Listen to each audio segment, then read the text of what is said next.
últimos capítulos del primer libro de Reyes, ¿no? y en los primeros del segundo, se nos narra la historia del profeta Elías, y en los primeros del segundo su ascensión y cómo le pasa el testigo a Eliseo y todos esos sucesos que es digno de dedicarle tiempo y meditar en ello, y es glorioso, la verdad.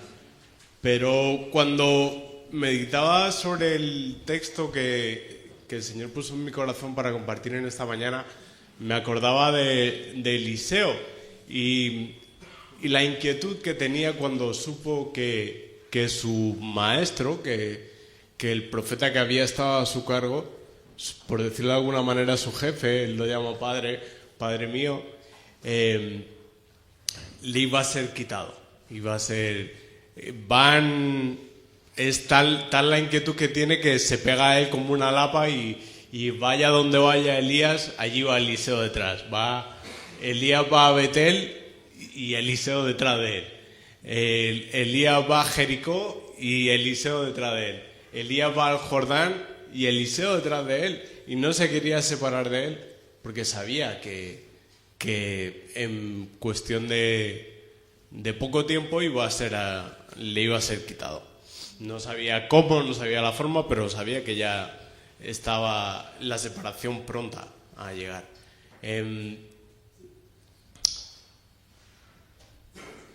Y esa inquietud me la recordaba cuando meditaba en el texto, porque me daba la impresión de que los discípulos de Jesús, de forma parecida, cuando les fue anunciado que cuando Jesús mismo les anunció que debía de partir y que debía ir al Padre. Ellos estaban inquietos, su maestro se iba y estaban como diciendo, ahora ¿qué vamos a hacer? Hemos estado todo este tiempo siguiendo a Jesús, nos ha dado unas enseñanzas buenísimas, que algunas hemos comprendido y otras no, pero ahí teníamos un propósito, teníamos un quehacer diario, pero ahora se nos va el maestro y ¿qué hacemos nosotros? Y estaban inquietos, estaban apesadumbrados, le iban a echar de menos. Y me recordaba a esa, paralelamente a la inquietud que tenía Eliseo cuando Elías le fue arrebatado. Bien, en el contexto de ese anuncio de que Jesús se iba y de que su crucifixión estaba cerca, en el Evangelio de Juan, que sí os voy a pedir que lo busquéis, después de lavar los pies de sus discípulos, Jesús les dice sus últimas palabras y sus últimas enseñanzas. Y lo que habría de suceder después de que él fuese crucificado y la forma en la que iba a morir. Y por eso, por todo lo que les planteó, ellos estaban atribulados, estaban un poco tristes por esa partida, pero Cristo, en ese último discurso de despedida, les hace una promesa que a mí me ha cautivado y me parece espectacular y gloriosa. Vamos a leer en el libro de Juan, que no lo veo aquí, en el capítulo 14, y vamos a leer del versículo 15 al 16, 11. Pero bueno, me vais siguiendo y lo vamos leyendo. Madre mía, yo pensaba que no iba a llegar aquí a no ver de cerca, pero parece que la edad no perdona. No. Si no es cuestión de... No. Ay, Señor, que me hago mayor. Sí. Juan 14 dice, si me amáis, guardad mis mandamientos. Si me amáis, guardad mis mandamientos. Y yo rogaré al Padre y os dará otro consolador, no otro diferente, sino otro en otra forma, el mismo Dios, pero de otra manera. Para que esté con vosotros para siempre. el Espíritu de verdad, el cual el mundo no puede recibir porque no le ve ni le conoce, pero vosotros le conocéis porque mora con vosotros y estará en vosotros. No os dejaré huérfanos, no os quedáis solitos, no tenéis por qué estar angustiados. Vendré a vosotros, pero yo os digo la verdad, os conviene que yo me vaya, porque si no me fuere, el Consolador no vendrá a vosotros, mas si me fuere, os lo enviaré. Y cuando Él venga, convencerá al mundo de pecado, de justicia y de juicio. De pecado, por cuanto no creen en mí; de justicia, por cuanto voy al Padre y no me veréis más; y de juicio, por cuanto el príncipe de este mundo ha sido ya juzgado. Cuando ante la situación de despedida, ante la inquietud de los discípulos, Jesús les dice: hey, no os preocupéis, que yo os envío otro Consolador. Y yo os prometo que este Consolador va a ser estupendo, básicamente, y parafraseando el texto.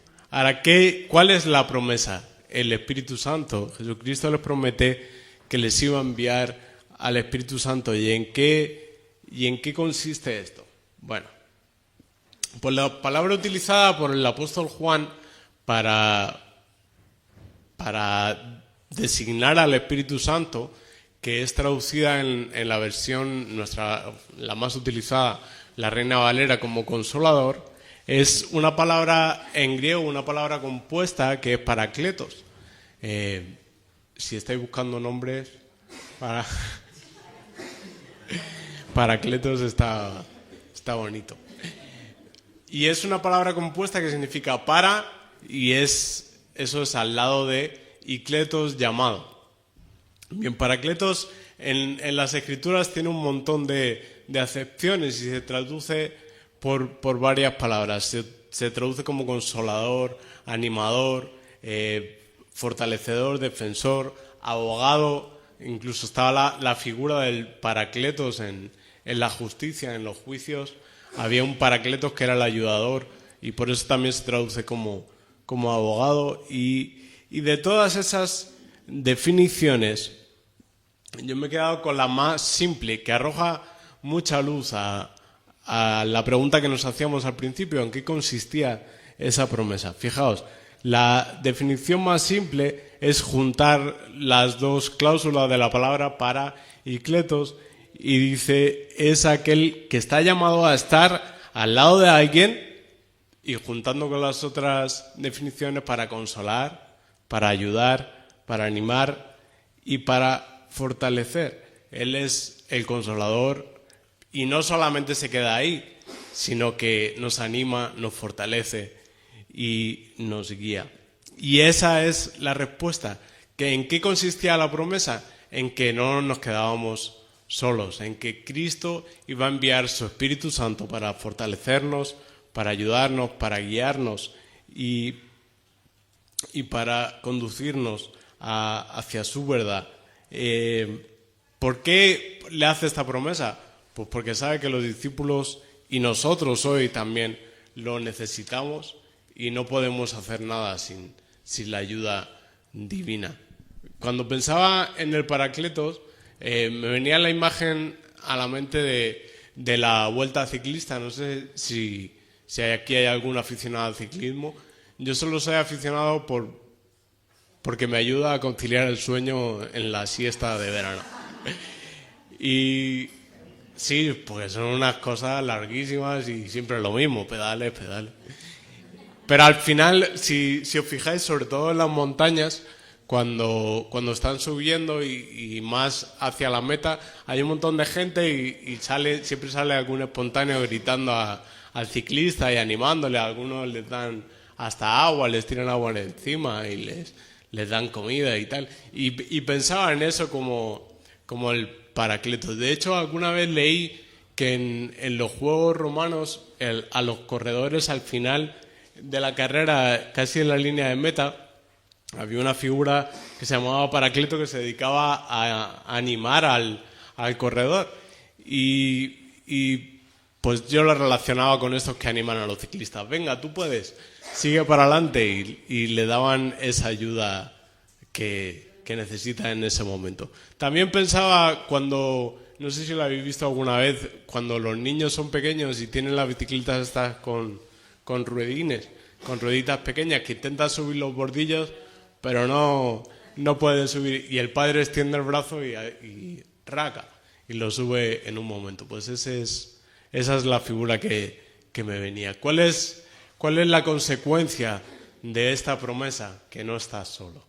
No estamos solos con lo que tenemos que enfrentar en esta vida, el camino cristiano.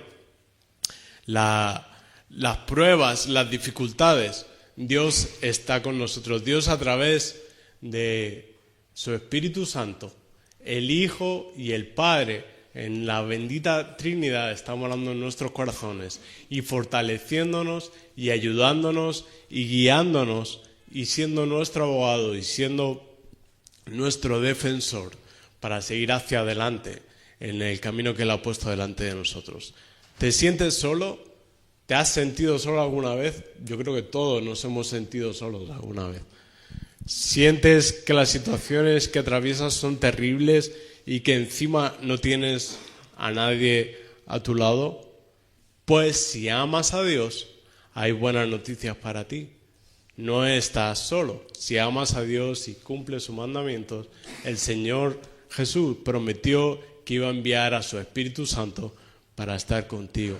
Cristo lo prometió, pero si no lo amas todavía y te sientes solo, pues tienes la opción de tener esa compañía. No estamos solos, sí es la consecuencia de esa promesa. Ahora, como casi todas las promesas en la Escritura, esta promesa también es condicional, y hay una condición.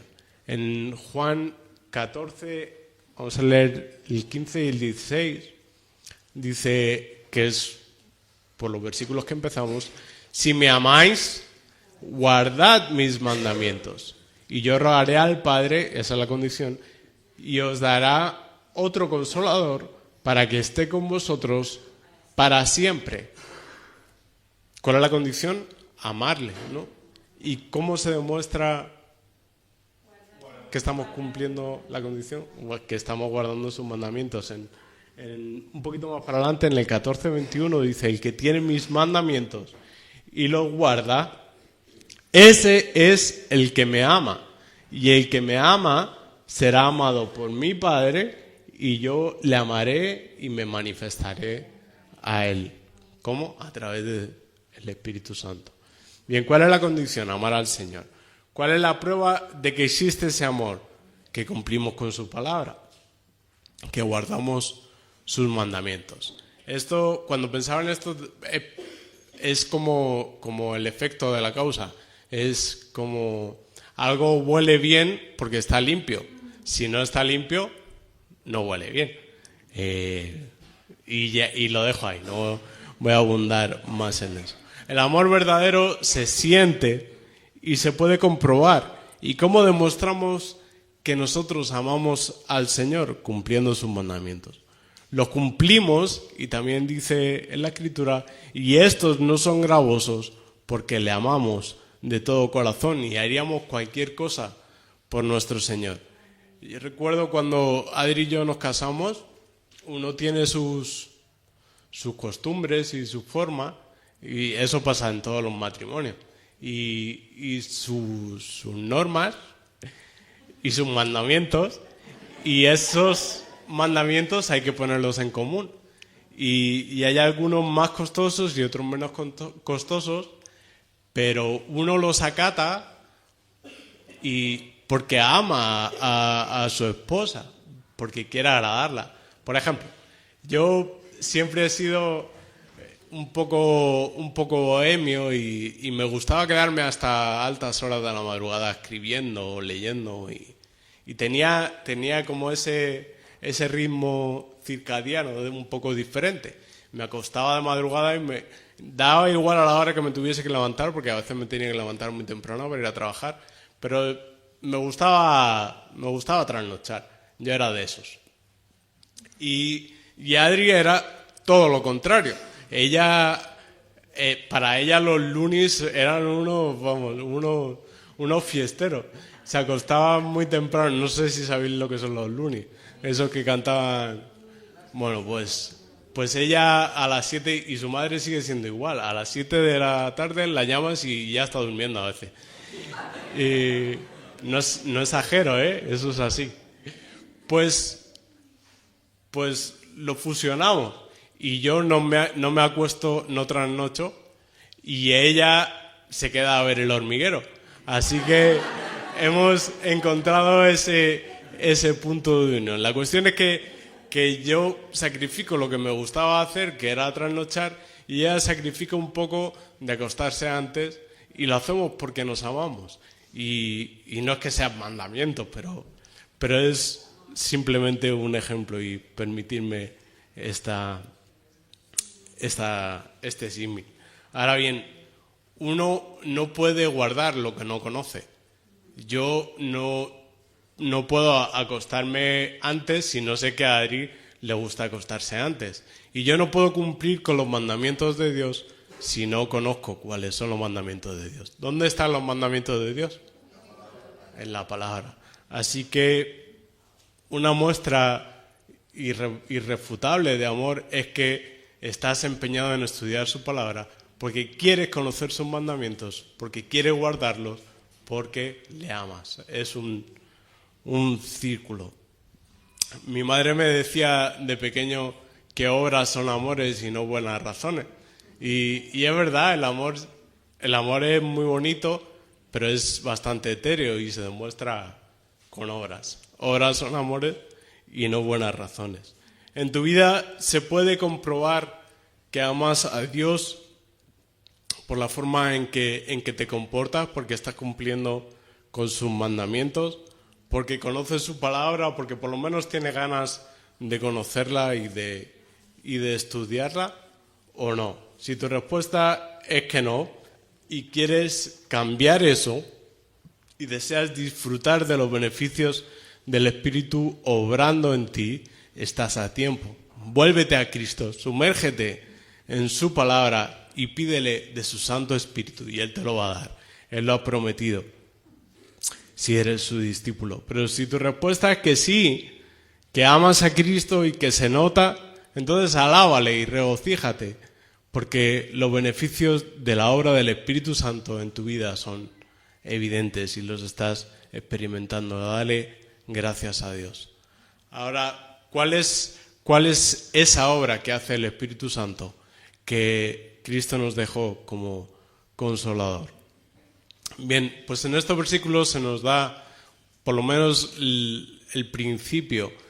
Claro, esto no es un estudio sobre el Espíritu Santo, no es el momento ni en extensión podríamos abarcar toda la doctrina del Espíritu Santo, pero sí que lo que dice Jesucristo en cuanto a la obra del Espíritu es, bajo mi humilde punto de vista, el inicio y la parte más importante de su acción en nuestras vidas. ¿Cuál es su obra?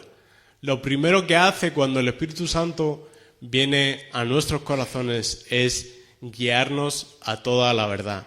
Dice en Juan 16, que no veo los números, 16:13, dice: pero cuando venga el Espíritu de verdad, Él os guiará a toda la verdad.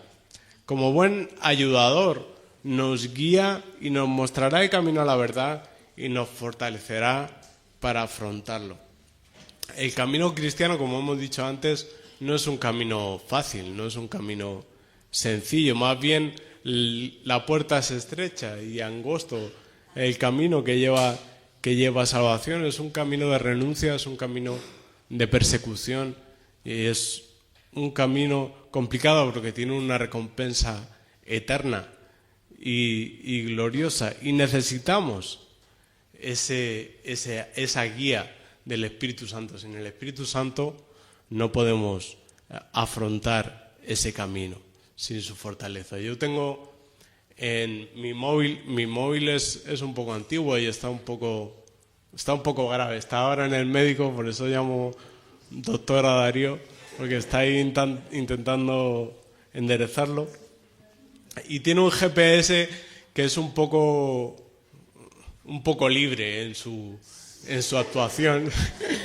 Entonces, a veces cuando le pongo la dirección, la da, hace el recorrido bien, en el principio queda muy bonito, pero al ratito se vuelve loco. Y entonces empieza a dar indicaciones muy locas. En 50 metros gira a la izquierda y no hay calle ni nada. Y ha llegado a su destino y todavía ni ha empezado a andar. Cosas así. O eso cuando no dice que se ha perdido la conexión GPS y entonces ya apaga y vámonos. Pero el Espíritu Santo es completamente diferente, gracias a Dios. El Espíritu Santo no se vuelve loco ni se desconecta del GPS, sino que nos indica con fidelidad y nos guía hacia toda la verdad. Ahora, ¿cuál es la verdad? Jesús mismo en este texto en este discurso de despedida le dijo a los discípulos: yo soy el camino, la verdad y la vida.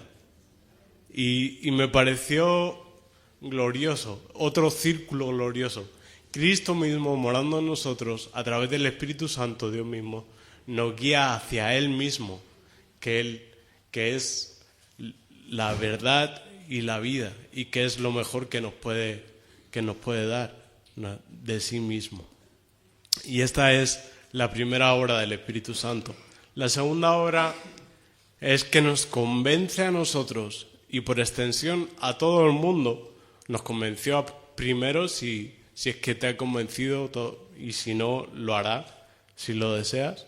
Y por extensión a todo el mundo de pecado, de justicia y de juicio. Dice en Juan 16:8, y cuando Él venga, convencerá al mundo de pecado, de justicia y de juicio. De pecado, por cuanto no creen en mí, no creen en Jesús y en su sacrificio glorioso. Es el pecado más grave y es el estado natural del hombre. El hombre natural no cree en el sacrificio de Cristo ni le interesa, tampoco. Pero cuando el Espíritu Santo viene a tu vida y te convence de pecado, entonces abres los ojos a tu estado real. El pecado es como una enfermedad silente que mientras no tienes abiertos los ojos, lo convives con él y ya está, y no le da mayor importancia. Es como el colesterol. El colesterol está ahí y tú sigues comiendo y eres feliz con tu colesterol, pero porque no sabes que lo tienes hasta que te haces una analítica. Y te haces una analítica y vas al doctor y te dice: madre mía, que te va a dar un infarto en 3 días. Pues el Espíritu Santo es como esa analítica que te abre los ojos a tu verdadero estado. Y el hecho es que tu verdadero estado es de perdición, es terrible.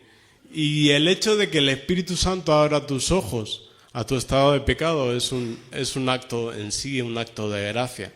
Porque si no eres consciente de que estás enfermo, si no eres consciente de que tienes colesterol, no dejas de comer cosas con colesterol.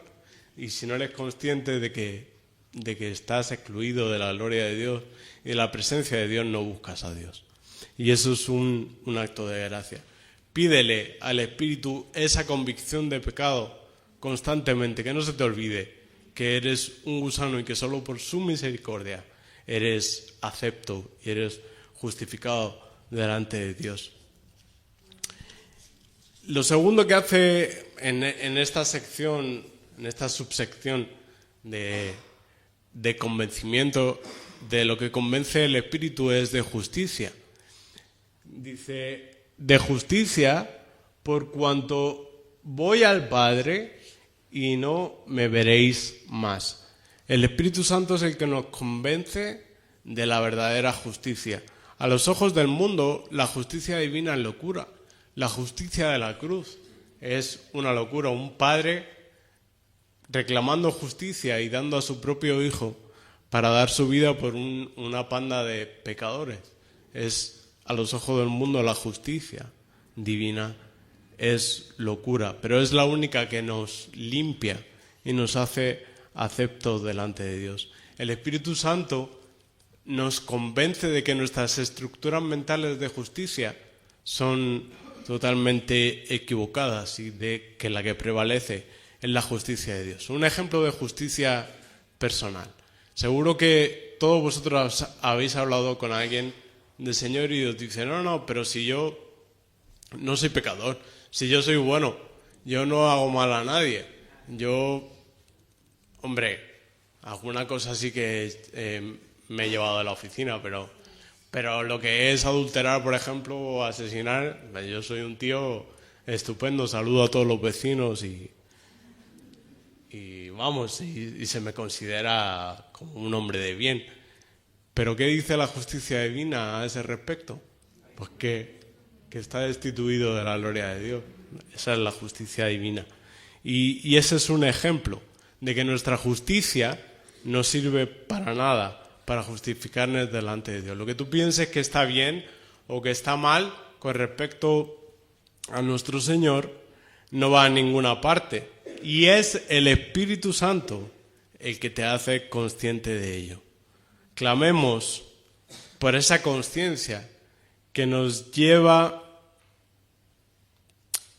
por el Espíritu a que no caigamos en la tentación sutil de conducirnos y de conducir nuestras vidas por nuestra propia justicia, porque es muy fácil considerar lo que está bien o está mal conforme a mis propias estructuras, pero la que vale es la justicia divina, y la justicia divina nos tiene por pecadores y solamente somos justificados a través de la sangre de Cristo. Y la tercera cosa que hace de que nos convence el Espíritu Santo es de juicio. Dice en el versículo 11 del capítulo 16, dice, de juicio por cuanto el príncipe de este mundo ha sido ya juzgado.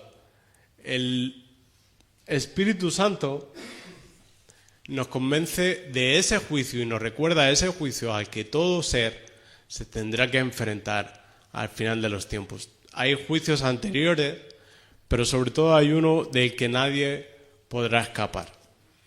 En ese juicio ante Dios, como en todos los juicios, solo hay dos posibilidades: o eres culpable o eres inocente. Culpable será todo aquel que ha dirigido su vida en virtud de su propia justicia y no ha adaptado su justicia a la justicia de Dios y que se ha dejado además guiar por el príncipe de este mundo y pertenece a este mundo. Pero inocente será todo aquel que ha sido guiado por el Espíritu a toda verdad a través del convencimiento de pecado, de justicia y de que ese juicio viene y de que solamente a través de Cristo y de su sangre preciosa podemos ser considerados inocentes. El juicio viene y no se comporta igual una persona que sabe que va a ser juzgada, que sabe que eso está sobre él, que una persona que no sabe que ese juicio viene.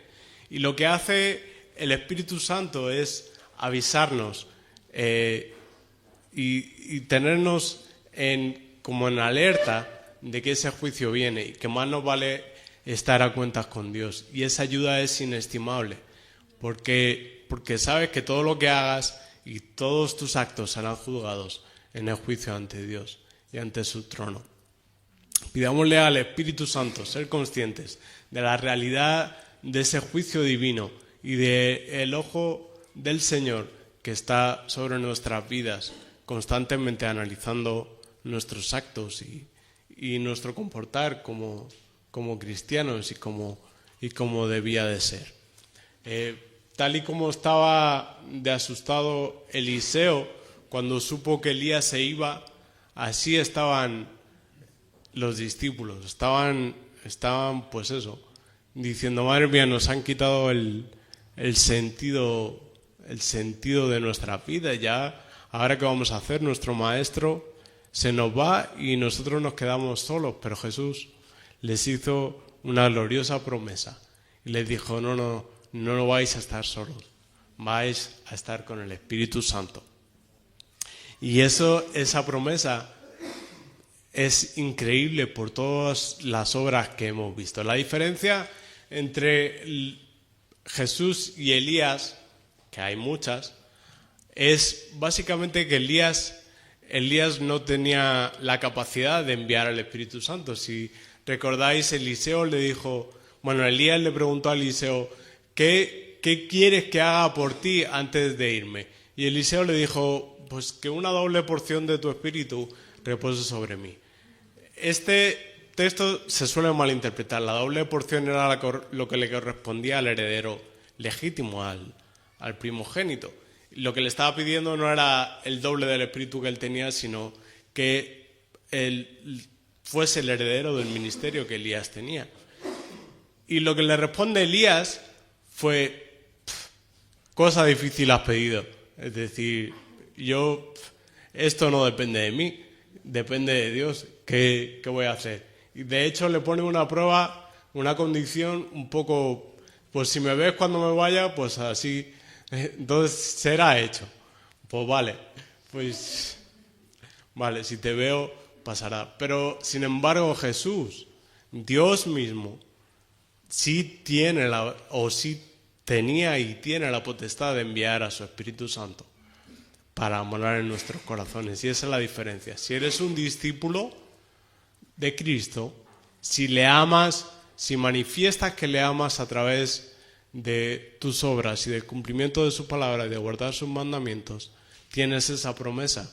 El Señor Jesús, aquel que sí tiene la potestad de enviar a su Espíritu Santo a tu vida, lo va a hacer.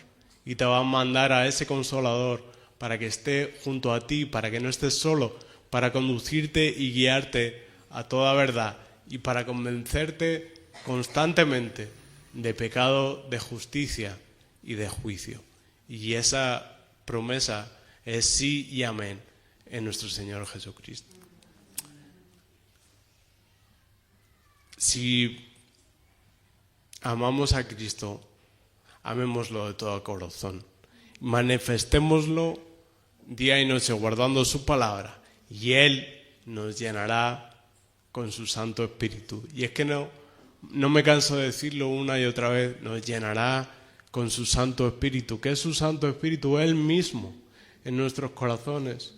Él mismo en nuestros corazones, guiándonos, fortaleciéndonos y llevándonos a toda verdad. No estamos solos. Amén.